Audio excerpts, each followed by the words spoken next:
கண்ணியத்திற்கும் பெருமதிப்பிற்கும் உரிய அல்லாஹுவின் நல்லடியார்களே, அல்லாஹுவினுடைய அருள் கிருபை இருக்கின்றதே, அது எத்துணை வடிவுகளில் நம்மை வந்து சேர்ந்து கொண்டு இருக்குகின்றது என்பதை நாம் அறிய மாட்டோம். அல்லாஹ் தஆலா சில அமானிதமான விஷயங்களை நம்மள்கிட்ட ஒப்படைச்சிருக்கிறோம். சில அமானிதங்களை அல்லாஹ் தஆலா மரம் செடி கொடிகள் கூட ஏற்றுக்கொள்ளவில்லை. அந்த மரம் செடி கொடிகளை கூட அல்லாஹ் நம்மிடத்தில் ஒரு அமானிதமாக தந்திருக்கின்றான் என்பதை நாம் இன்றைய ஒரு முக்கிய தலைப்பாக எடுத்துக்கொள்வோம்.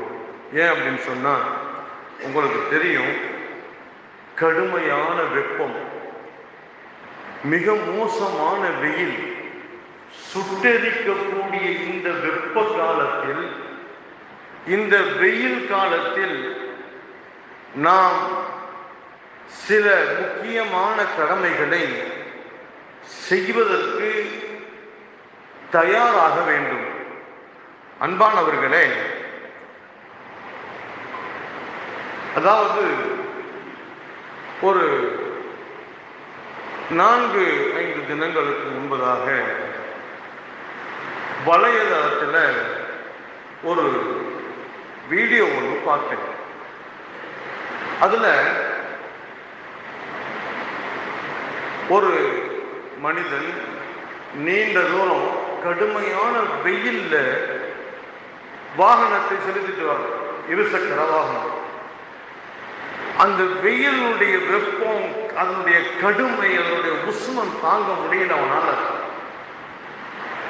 எங்கேயாவது ஒரு மரம் இருக்காதா, ஒரு மரத்தினுடைய ஓரத்தில் போய் நம்ம வாகனத்தை நிப்பாட்டி கொஞ்சம் களைப்பாருவோமே அப்படின்னு சொல்லிட்டு என்ன செய்யறான், போய் மரத்தை அப்படியே ஆவும் தேடுறான். கட்டு கெட்டின தூரத்துக்கு மரமே இல்லை. அன்பான பெருமக்களே, சையத் அல்ஹம்துலில்லாஹ், அல்லாஹ்வினுடைய அற்புதமான இந்த அமல், அந்த வீடியோவை பார்த்ததுக்கு அப்புறம் எனக்கு நினைவுக்கு வருது. என்ன அப்படின்னு சொன்னா, கட்டு கெட்டின தூரம் மரமே இல்லை, நீண்ட தூரம் வாகனத்தை செலுத்திட்டு வந்து ஒரு மரத்தை கண்ணில் பார்க்குறான். அந்த மரத்துக்கு கீழே அப்பாடா நல்ல வேலை ஒரு மரம் இருந்துச்சுன்னு சொல்லிட்டு அந்த மரத்தினுடைய நிழல்ல அப்படியே தன்னை ஆசுவாசப்படுத்தும். அந்த மரத்தில் எங்கேயுமே மரம் இல்லை, ஒரே ஒரு மரம் தான் இருக்கு. அந்த மரத்துக்கு கீழே நின்று ஆசுவாசப்படுத்துறான் தன்னை.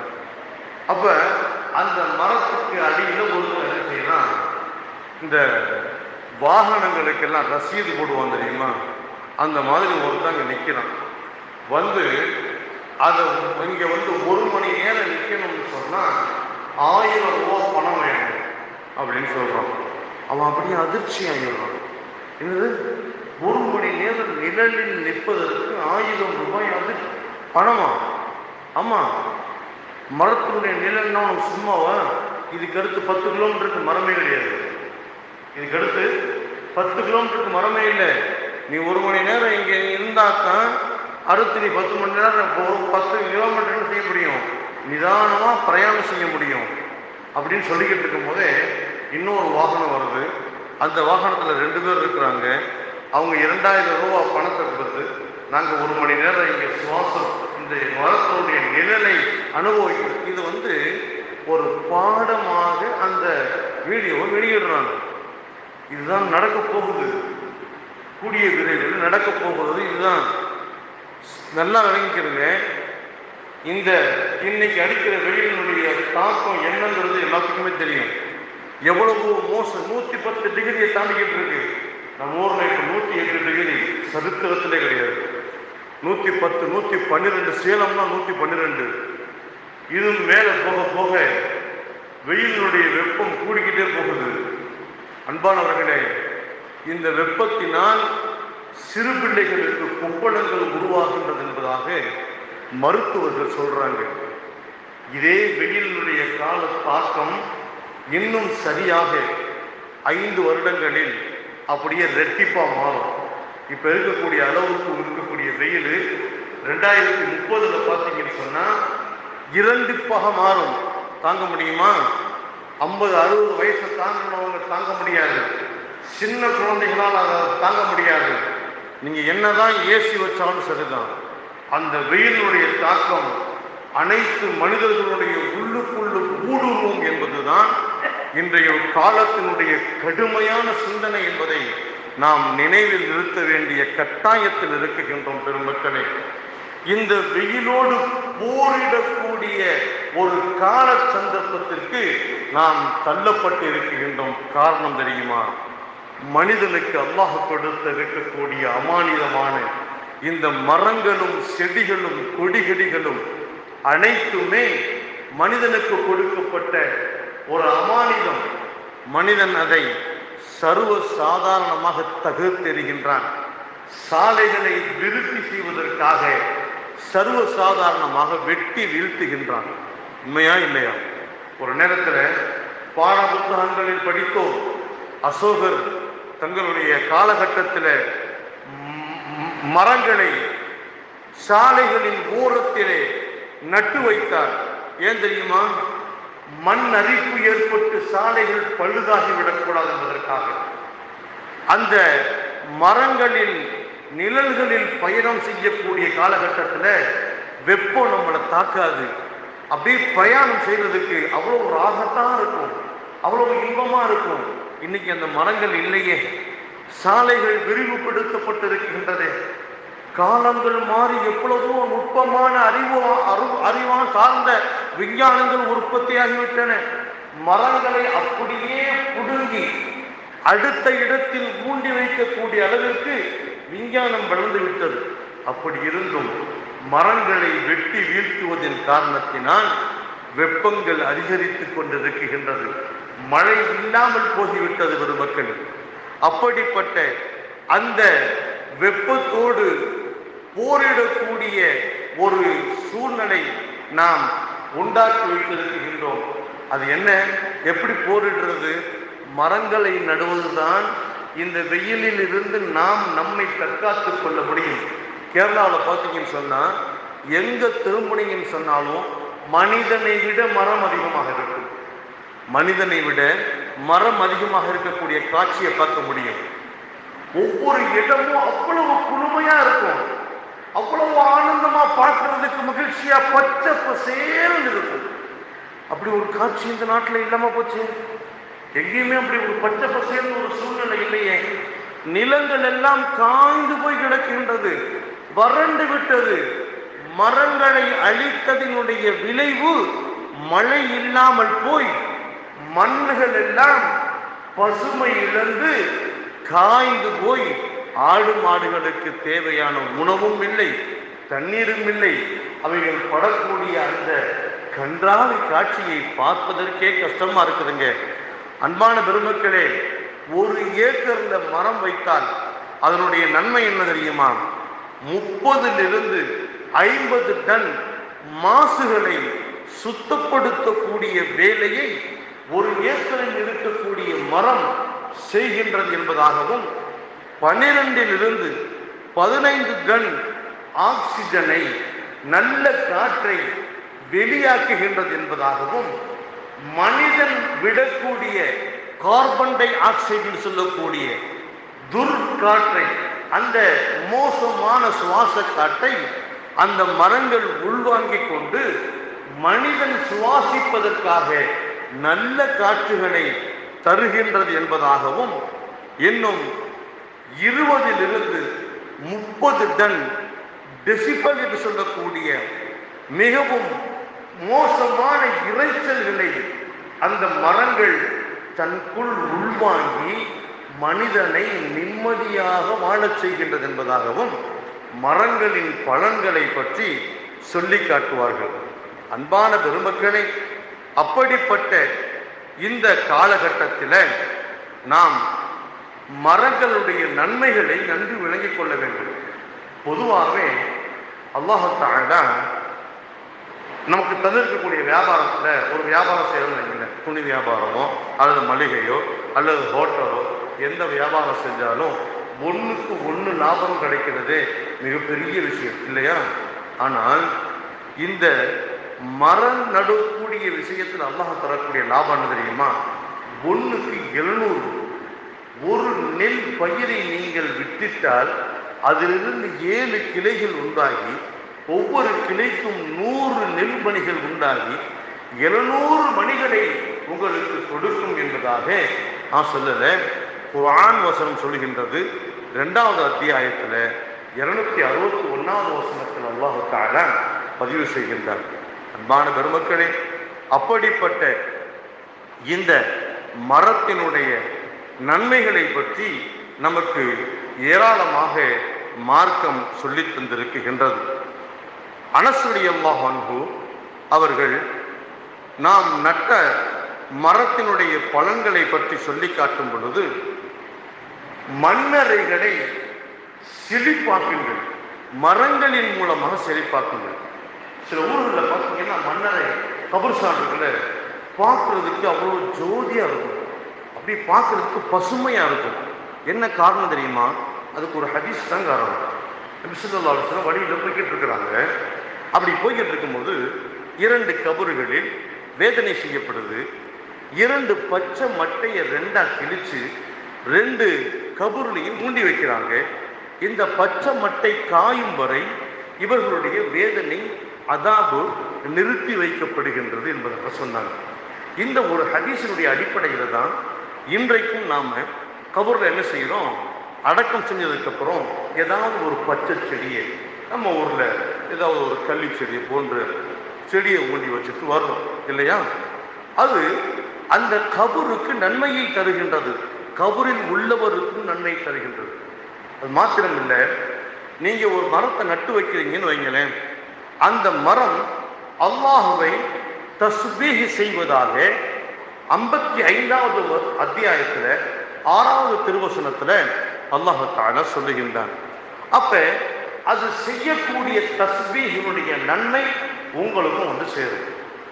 நாம கூட அல்லாஹுவை மறந்திருந்து விடுவோம், ஆனால் மரம் செடிகள் ஒரு நொடி கூட அல்லாஹுவை மறந்ததாக இருக்காது. அதே வசனத்துல இன்னொரு கருத்து சொல்றான், மரங்களும் செடிகளும் அல்லாஹுவை சஜ்தா செய்கின்றன அப்படின்னு சொல்றான். அப்ப அதை நட்டு வைக்கக்கூடிய நமக்கு ஏராளமான நன்மை இருக்குகின்றது. மாத்திரமல்ல, நாம் நட்டு வைக்கக்கூடிய மரத்தில் இருந்து வரக்கூடிய நிழலை ஒருவர் அனுபவித்தால் அதற்கும் நமக்கு நன்மை உண்டு. பெருமக்களே, நாம் நட்டு வைத்த மரத்தில் இருந்து விளையக்கூடிய காய்கள் கனிகளை ஒருவர் சாப்பிட்டால் ஹலாலான முறையில் அதுக்கும் நன்மை உண்டு. ஒருவர் திருடி சாப்பிட்டாலும் கூட மரத்தை நட்டு வைத்தவருக்கு நன்மை உண்டு என்பதாக மார்க்கம் சொல்லித் தந்த விஷயம் எப்பேற்பட்ட அற்புதமான விஷயம் பாருங்கள். இதைவிட மரம் வளர்ப்பதற்கு அற்புதமான ஒரு வார்த்தையை சொல்லிவிட முடியுமா? பெருமக்களே, அப்படிப்பட்ட அந்த ஒரு அற்புதமான காரியத்தை நாம் செய்ய வேண்டிய காலகட்டத்தில் இருக்குகின்றோம். ஒவ்வொருவரும் ஒரு நேரத்தில் எப்படி சொல்லுவார்கள், மரம் வளர்ப்போம், மழை பெறுவோம், வீட்டுக்கு ஒரு மரம் வளர்ப்போம் என்பதாக. இல்லை, இன்றைய காலகட்டத்தினுடைய சூழ்நிலை என்ன தெரியுமா? வீட்டுக்கு ஒரு மரம் இல்லை, ஒரு ஆளுக்கு ஒரு மரம் வளர்க்க வேண்டும்.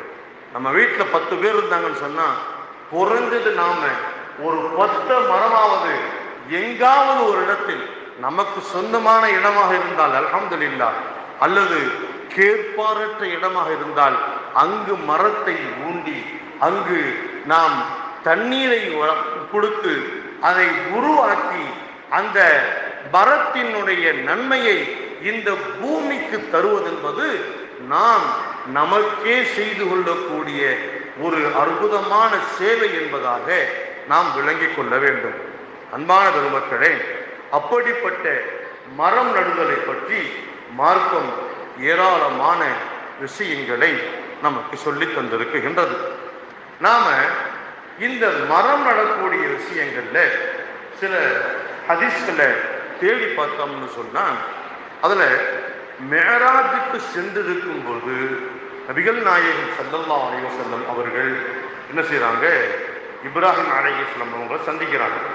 அப்படி சந்திக்கும் போது இப்ராஹிம் அலைஹிஸ்ஸலாம் சொன்ன ஒரு விஷயம் என்ன தெரியுமா, முஹம்மதே உங்களுடைய உம்மத்திற்கு என்னுடைய சலாம் சொல்லுங்க அப்படின்னு சொன்னாங்க.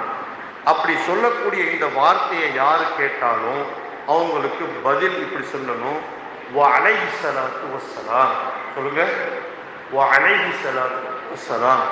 அவங்களுக்கு நம்ம பதில் சொல்லிட்டு அவங்க இன்னொரு விஷயம் சொன்னாங்க, உங்க உம்மத்திற்கு நீங்க சொல்லுங்க, இந்த சுவர்க்கம் இருக்குது இல்லையா, இது காலி நிலமாக இருக்கின்றது, சாதாரண மைதானமாக வனாந்தரையாக தான் இருக்குது. இதை சொர்க்கத்தினுடைய பூஞ்சோலையாக மாற்றக்கூடிய ஆயுதம் உங்களுடைய உம்மத்துடைய கையில் இருக்குது. அது என்னன்னு கேட்டீங்கன்னா, உங்களுடைய உம்மத் ஒரு தடவை சுப்ஹானல்லாஹி வல்ஹம்துலில்லாஹி வலா இலாஹ இல்லல்லாஹு வல்லாஹு அக்பர் என்று ஒரு விடுத்தம் கூறினால் அதற்கு பிரதியாக ஒரு மரம் சுவர்க்கத்தில் நடப்படுகின்றது. அது உலகத்தில் உள்ள சாதாரண மரத்தை போன்றதல்ல, அதனுடைய வேர் மிக ஆழமாக பதிந்திருக்கும், அதனுடைய கிளைகள் உங்களுடைய கண்ணுக்கு எட்டிய தூரம் படர்ந்திருக்கும். நீங்கள் என்ன பழ வகைகளை ஆசைப்படுகின்றீர்களோ அந்த பழங்கள் விளைவிக்கக்கூடிய மரமாக அது இருக்கும்.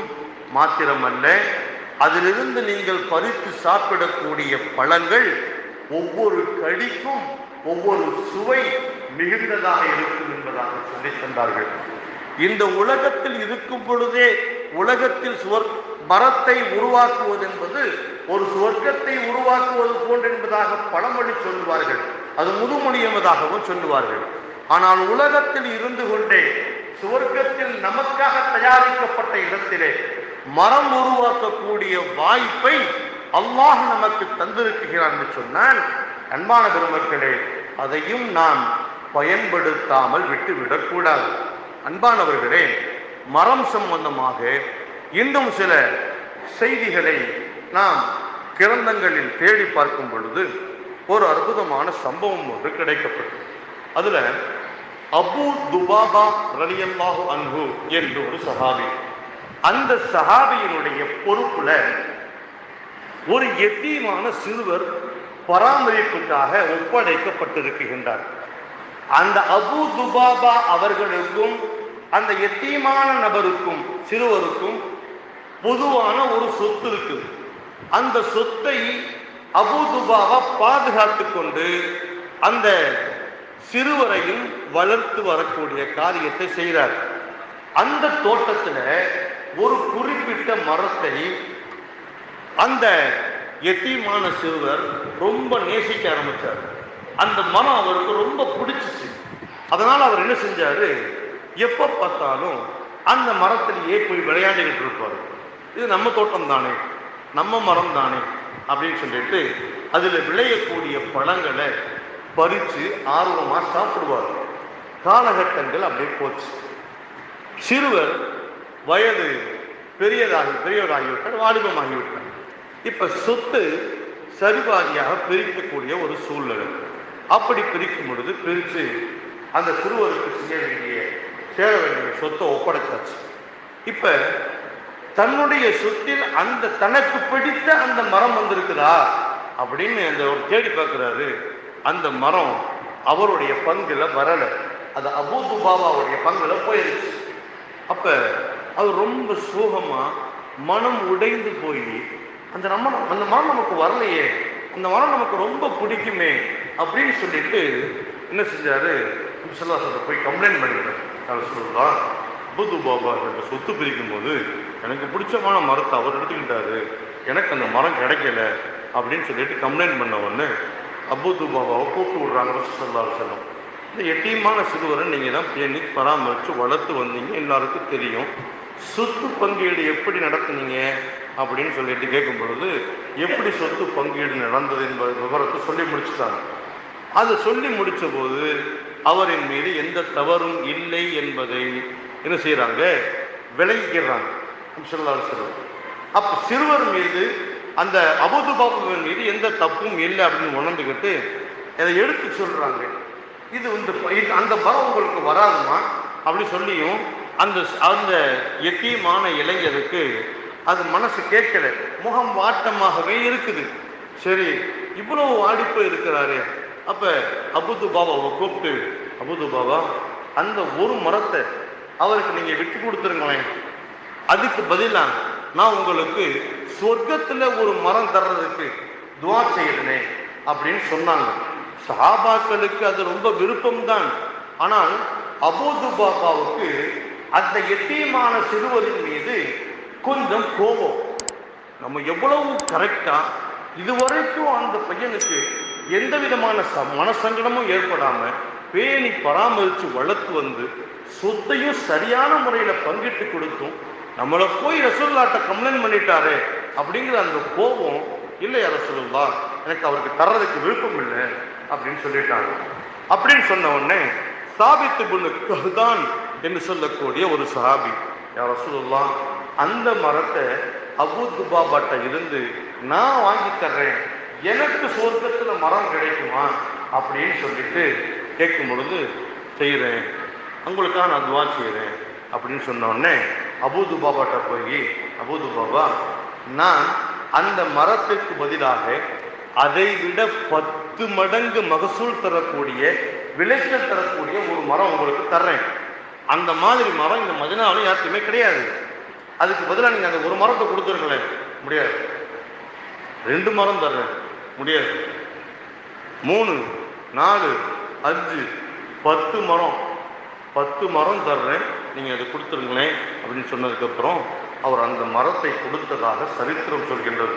பெருமக்களே, மரத்திற்கு மார்க்கம் தந்திருக்கக்கூடிய இது போன்ற செய்திகள் நாம் மனதில் கொள்ள வேண்டிய கட்டாயத்தில் இருக்குகின்றோம். பெருமக்களே, ஒரு ஒரு பொன்மொழி ஒன்று ஏபிஜே அப்துல் கலாம் அவர்கள் சொன்ன அந்த அற்புதமான வரிகள், கிளி வளர்த்தேன் பறந்து விட்டது, அணில் வளர்த்தேன் ஓடிவிட்டது, மரம் வளர்த்தேன் இரண்டும் திரும்பி வந்து விட்டது என்பதாக சொல்லுவார். அன்பானவர்களே, மரத்தினுடைய இன்றியமையாத ஒரு அற்புதமான ஆற்றல் என்ன தெரியுமா? இந்த மரம் தான் மனிதர்களுடைய வாழ்க்கையினுடைய செழிப்பு.